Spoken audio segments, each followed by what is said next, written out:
Hello लोगोफोर, आंनि बे एनिथिं एनबि इउटुब चेनेलाव बरायबाय लोगोफोर। दा नै हाफ्लं थांबाय दं जों दा। हाफ्लंनिफ्राय आरो मा होनबावगोन दा माहाय थांनाय जायो नायनोसै। मायाव थांनाय जायो नायनोसै। थ' लोगोफोर नोंथांमोना नायलांबाय थादो।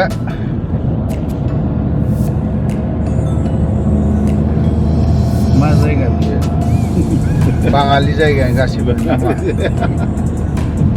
लामा गाज्रि नङा नुनाया।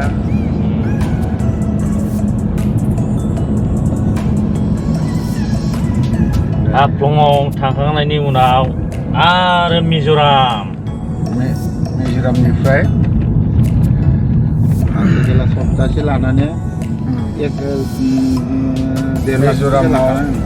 मिज'रामाव गोसो मिज'राम हाब्रै जानांगो। आइजलाव हाबनोसै दा। आइजलाव एसे एनै गिदिंनायसै। 1.5 लाखसोबा जायो ना? जायो। हा? जथेस्थ' जायो लोङै देर बाराद्राय जानायबा हामालै मोनसे। जाया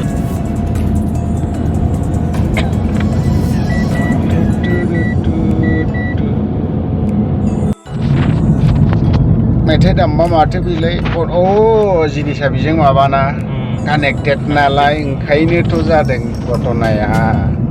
एफएम दामनायसै होनबा। एफएम जागोन ना जाया होनायदो। माथो गरसो गाबो। आइजलनि लंलेयासो फैगोन दा।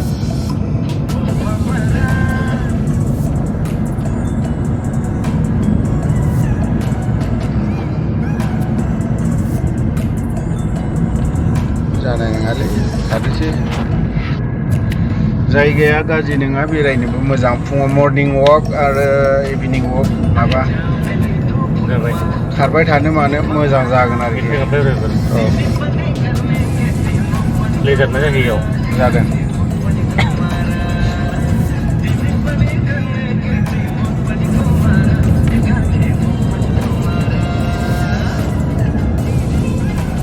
फुङाव खारनो, बेलासे मोनायाव एक्सारसाइज खालामनो मोजांथार ने जायगायाबो। एसे थांबावबाथ' नै मोननायसैयानो।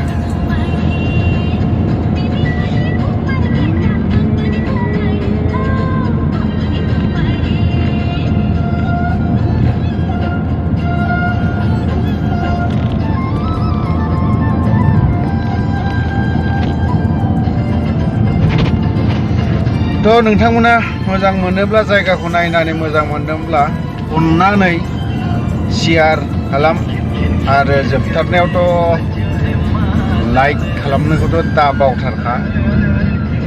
नोंथाङाबो सापर्ट खालामाबा, बै सासेयाबो सापर्ट खालामाबा बोरैथो दावखोलायलायगोन बिथाङाबो।